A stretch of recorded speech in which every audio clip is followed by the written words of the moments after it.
All right, everybody, we are back for Mailbag Part 2. It is a beautiful Wednesday morning when you're listening to this, and we are so excited to be on this journey with you. I'm Alex Golden, your host for this Setting the Pace podcast, joined by, once again, it's still there, Mustache Mike. Mike, how we doing, brother? Hey, if we're knocking out a few episodes in a row, this mustache ain't going nowhere. So we got plenty of mail on us today. So, Alex, hey, let's keep the mail going.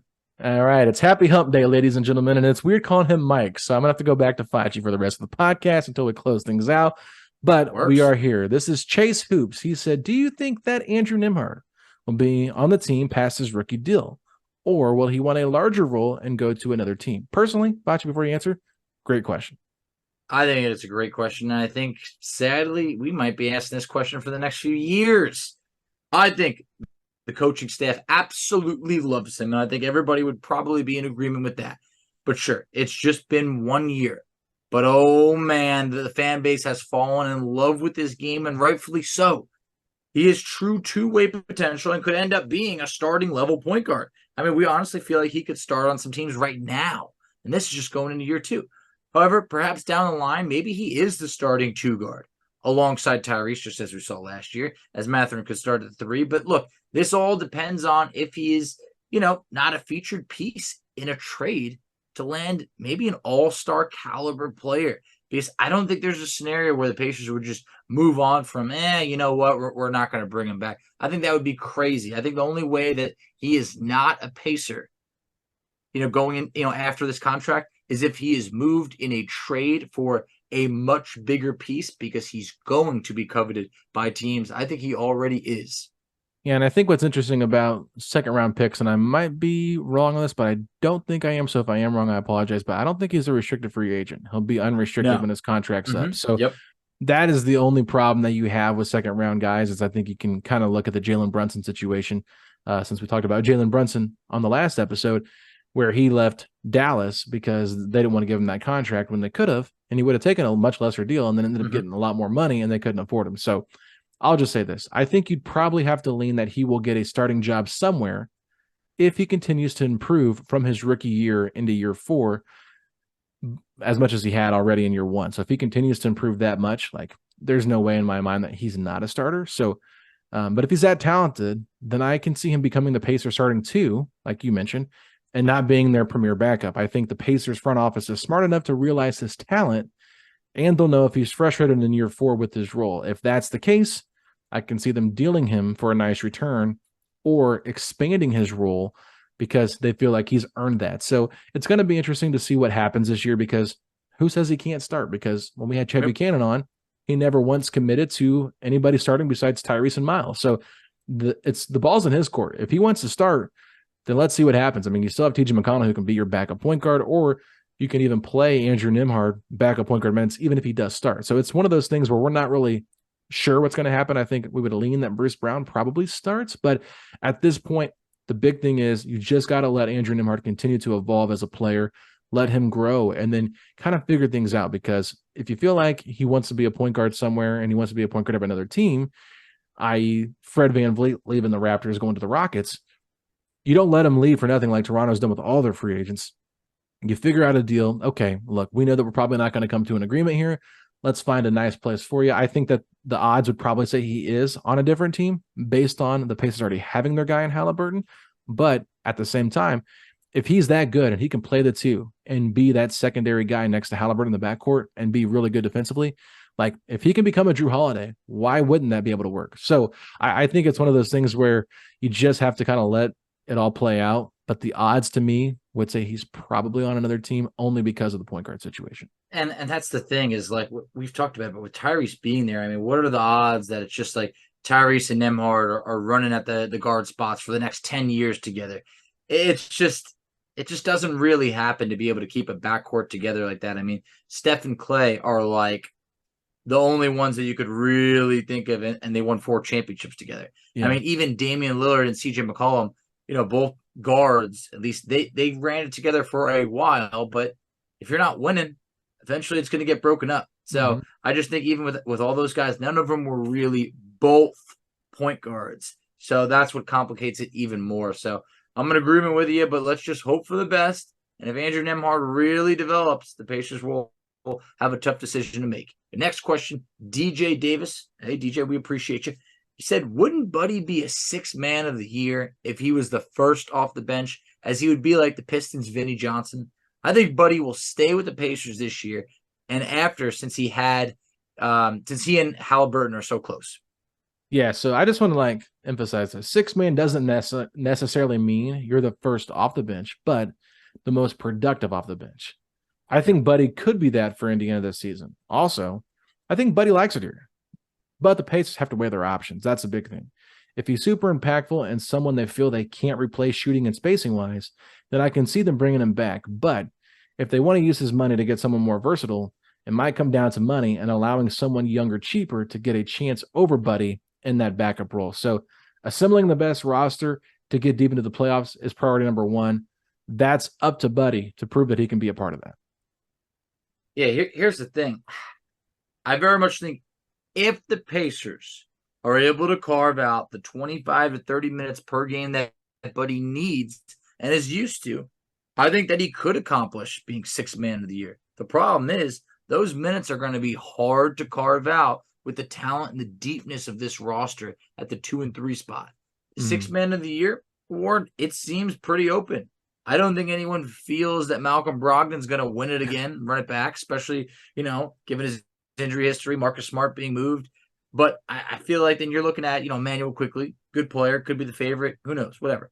Buddy, if he's to win the award, I think that means that the Pacers are a solid playoff team, and he's absolutely embraced that role, leading to him likely being brought back. So I think if Buddy's the sixth man of the year, I think everything's going to work out. I think he's going to stay in Indiana. But it's also will he absolutely buy into the role off the bench? And is there enough minutes for him off the bench for him to thrive? Now, that's the real question.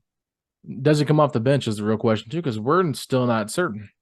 Still not certain. I mean, I don't know if you saw what I tweeted, but ESPN, I don't know what they know. They put out our depth chart. They have Buddy starting for us. Next to Mathurin. I don't think they have a clue with what's going on over here with the Pacers, but I think that was very, very interesting to see. I don't expect to see it, but, crazier things have definitely happened. Yeah, I mean, I think ultimately, too, Buddy wants to be a part of a playoff team. Yes. That's what he's talked about. And so if the Pacers miss the playoffs once again this year, I can kind of see him being okay, I really liked my time here, but I also want to go be on a playoff team because I've never had that experience yet. And he's going to be 32, I think, maybe 31 by the end of his contract. So in that vicinity, and which is on the downward part of a guy's career. So we'll see how things play out for Buddy. I still think he could be a good piece for this team, but at the same time, I think they drafted Ben Shepherd for a reason, Facci. And they did.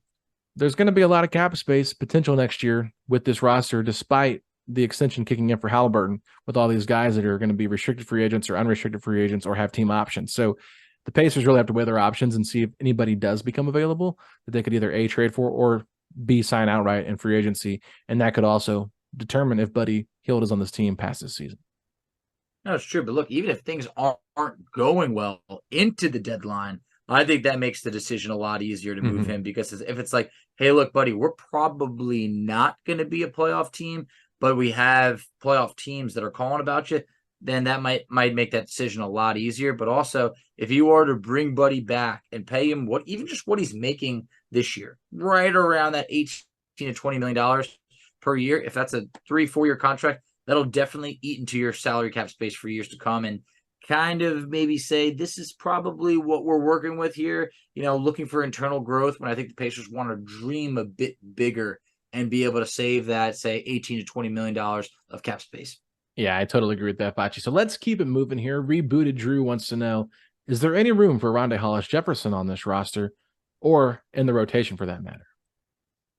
Rondae Hollis-Jefferson, that is for sure a throwback NBA name. I feel like he's created a lot of buzz FIBA, baby. Lately. FIBA has, he's been the player. The Kobe comparisons that were going on were getting a little bit wild for a guy that, last time we saw him in the NBA wasn't doing too much. But look, he's playing well overseas. That's awesome for him. It would be cool to see him join an NBA roster. I know he has an NBA out in his contract. If a team calls him, he can't get out of his deal. But Pacers don't have any open roster spots. Every spot, every contract is guaranteed. and it would have to come at the expense of trading Daniel Tice or waiving and stretching him to eat into future cap space. And I do not see the Pacers wanting to do that, especially for a guy like Rondae Hollis-Jefferson, where the Pacers are already deep at the 3 and 4 spots. I just don't see us being the team to bring him in if anyone does. This might have been the easiest question to answer out of all of the ones we've had so far. I just don't think so. It's just like the roster is way too loaded. We've already had a hard time finding minutes for this rotation to play out with the 15 guys currently on the roster. And you even felt bad like saying, okay, well, these 4 to 5 guys probably aren't playing to start the year. And it's like, whoa, like how is Jordan Moore probably not getting minutes? Like, it's just one of those things where Rick already has a problem with having too much talent in terms of like depth on this team. So RHJ, fun story to talk about during August. Love what he's doing for FIBA, but at this point, just don't think it makes any sense for the Pacers to bring in this guy.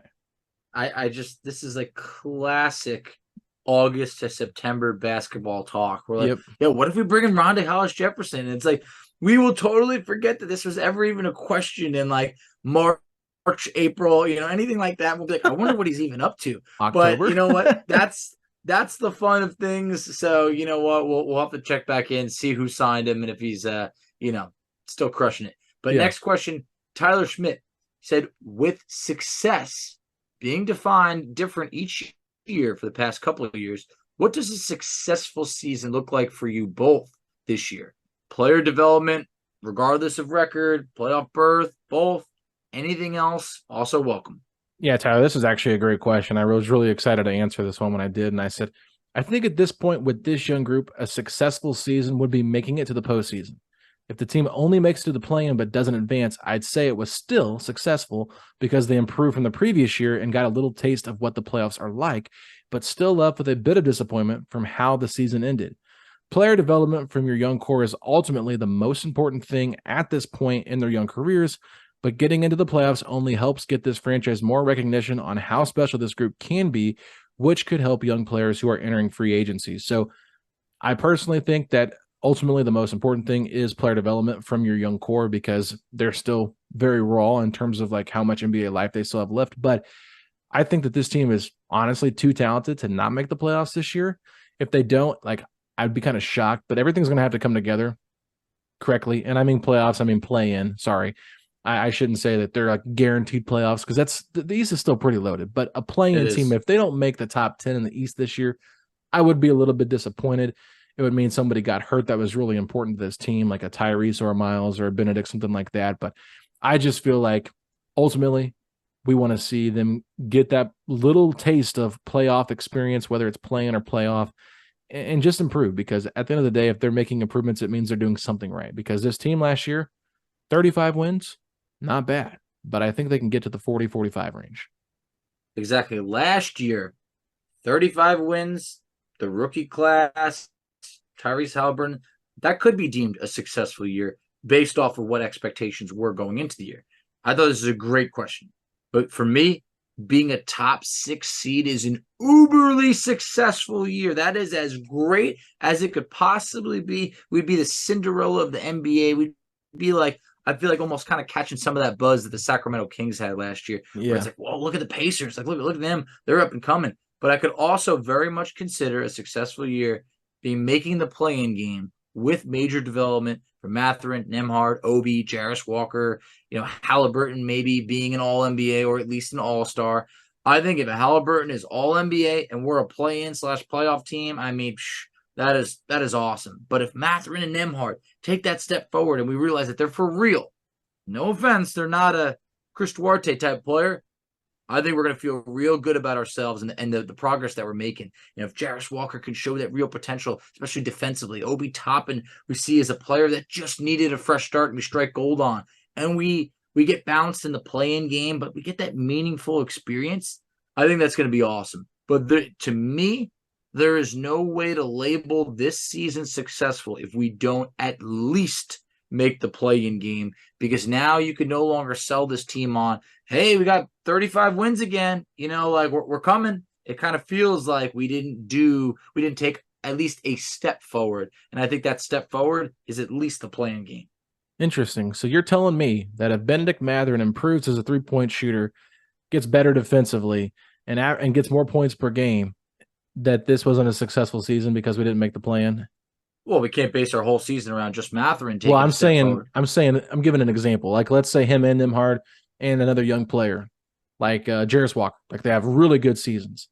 Isn't that like somewhat promising in terms of successful? Because this is your young core moving forward. Like your Bruce Browns, your Daniel Tices, your Buddy Hields, like all those guys are fine for this year, but you don't really necessarily see them as like long-term pieces, where if your long-term pieces have really good seasons individually and they show that they can take that next step in their game, don't you think that would be somewhat successful?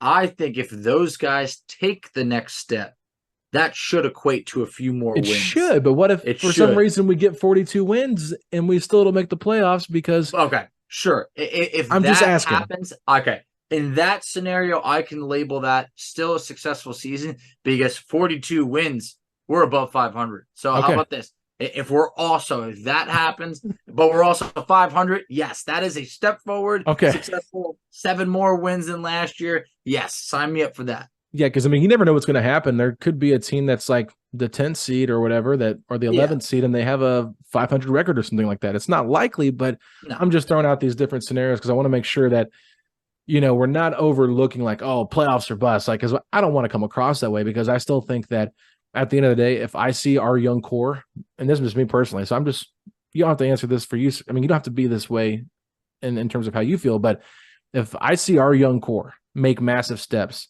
and take those massive steps to become better, and it doesn't necessarily result in like being a playoff team, I still would call that a successful season, despite having, like I said, a bit of disappointment that they didn't reach higher goals that maybe I have for them. You get what I'm saying?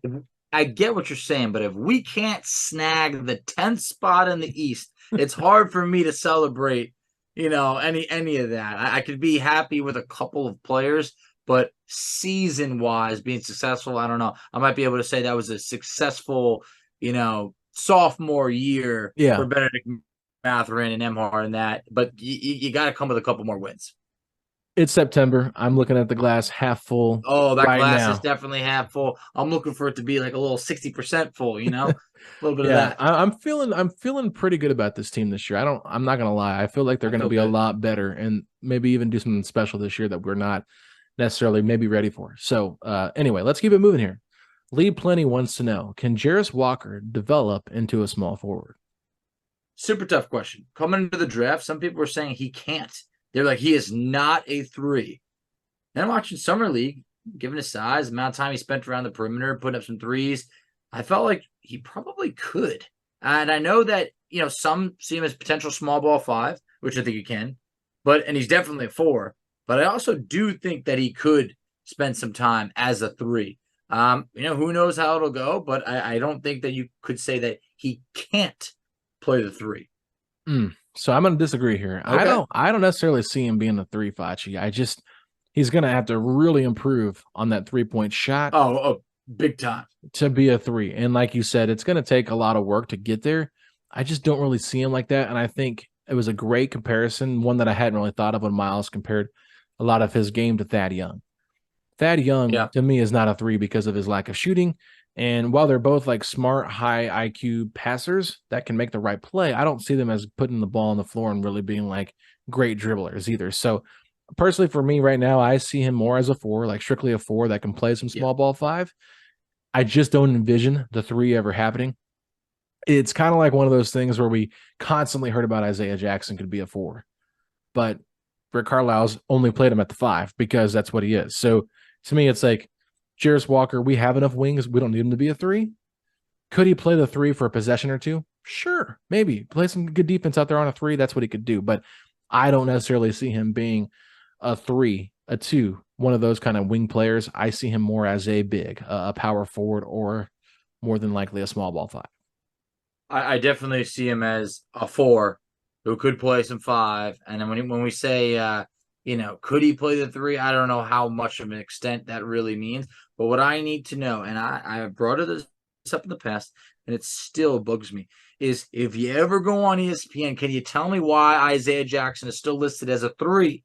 As a 3. And that's why you're worried, and you're worried about their depth chart. Come on now. But ESPN, I mean, who's running this? Isaiah Jackson, the small forward.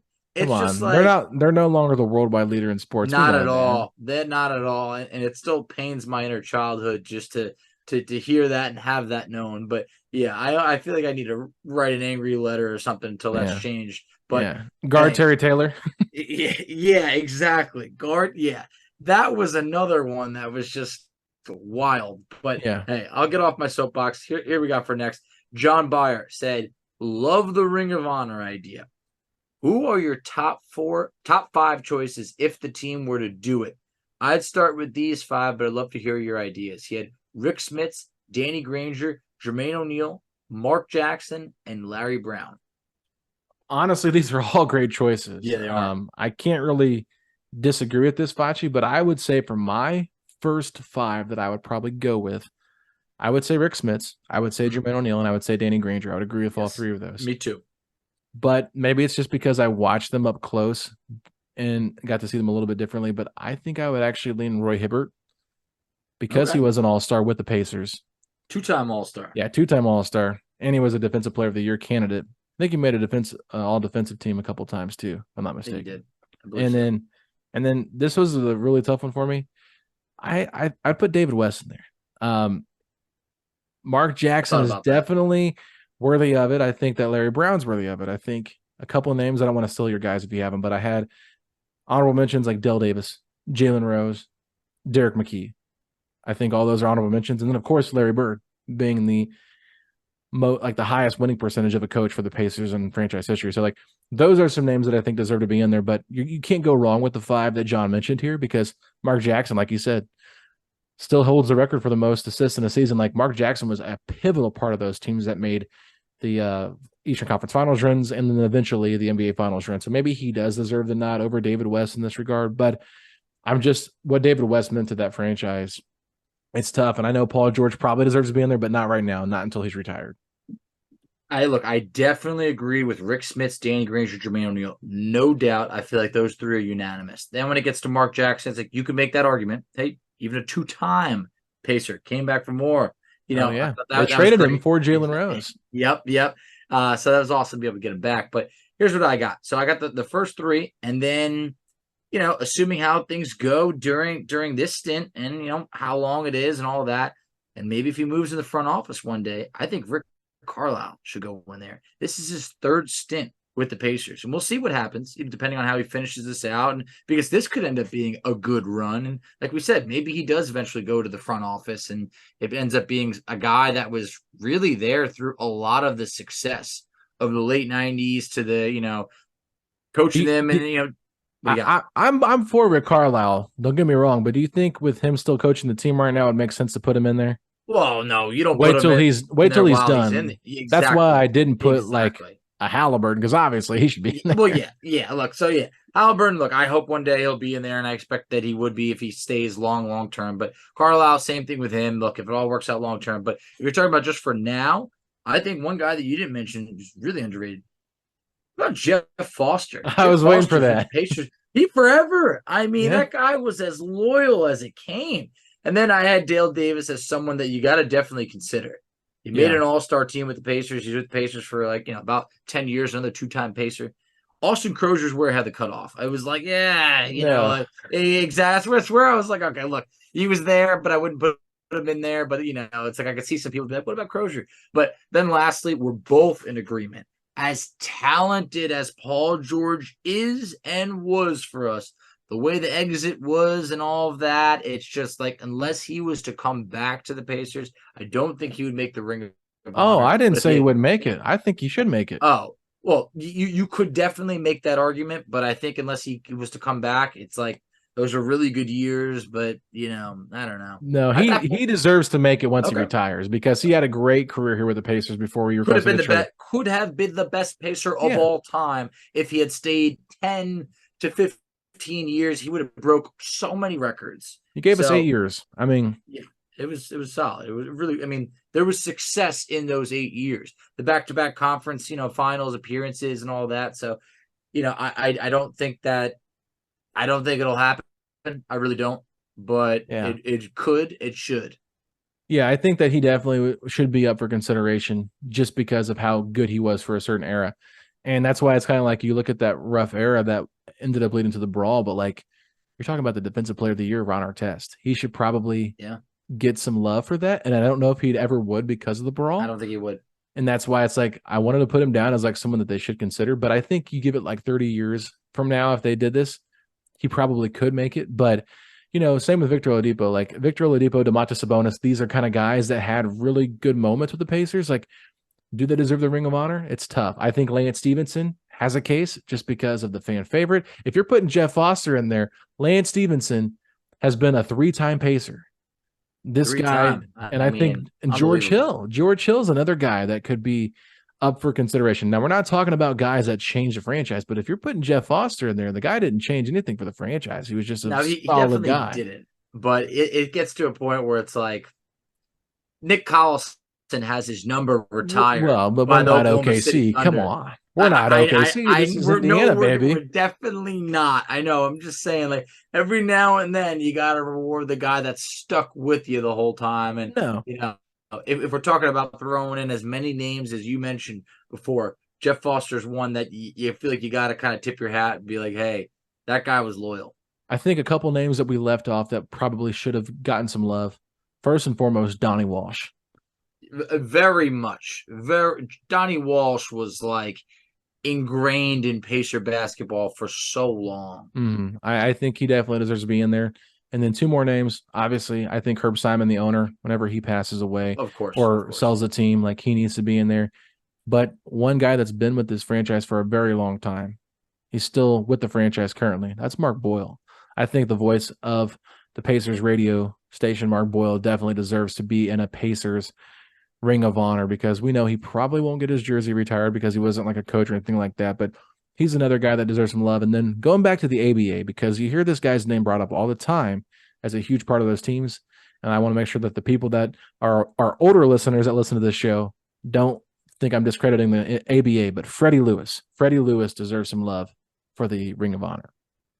Yeah, I think you definitely got it. I think I love the Mark Boyle point because I just feel like we have seen teams kind of like, I don't know if you want to say like retire announcers or anything like that, but it's just like that's been done. And I think that would be fitting for the Pacers. So I very much like that. And, for Freddie Lewis, I got his stats pulled up. I mean, great player for a long time. Yeah. So I think that's awesome. And you can't go wrong, but I do think that the Pacers need to have something like this because there's so many players that have been so important to this franchise that I think by not being like honored, they lose touch with the Pacers. Yeah. And there's so many guys you want to see back at games and just to feel that they're like, hey, I'll never, ever, forget or do anything less than cherish my time as a Pacer. And now it's nice to know that they cherished my time as well. Yeah, I'm sure there's names we've left out, and I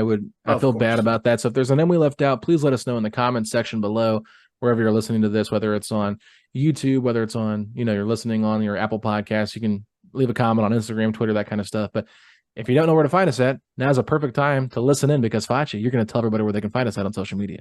Absolutely. So you can find us on Twitter at SettingThePace3. You can find Alex on Twitter at AlexGoldenNBA. I can be found on Twitter at _FACCI. You can find us on Instagram at Pacers Talk. You can find us on Facebook, Setting the Pace. You can find us on TikTok at Setting the Pace. And Alex, tell them where they can check us out on YouTube. Well, ladies and gentlemen, go to youtube.com/Setting the Pace, a Pacers podcast where you can check out all of our video content. And wherever you're listening to this audio-wise, please leave us a 5-star rating and review because that helps people find this podcast more than they would if it's just not getting those nice ratings and reviews. And we've got some recently, so I want to thank those that have given us one recently. Thank you so much for contributing to the 5-star ratings. But with that being said, Facci, if you're excited to see the Pacers, listen to this podcast and maybe come up with the Ring of Honor in the near future. Ooh. Then hit me with those 3 words. Let's go, Pacers! Setting the pace, going to the top. Setting the pace, going to the top. This is your #1 podcast, sweeping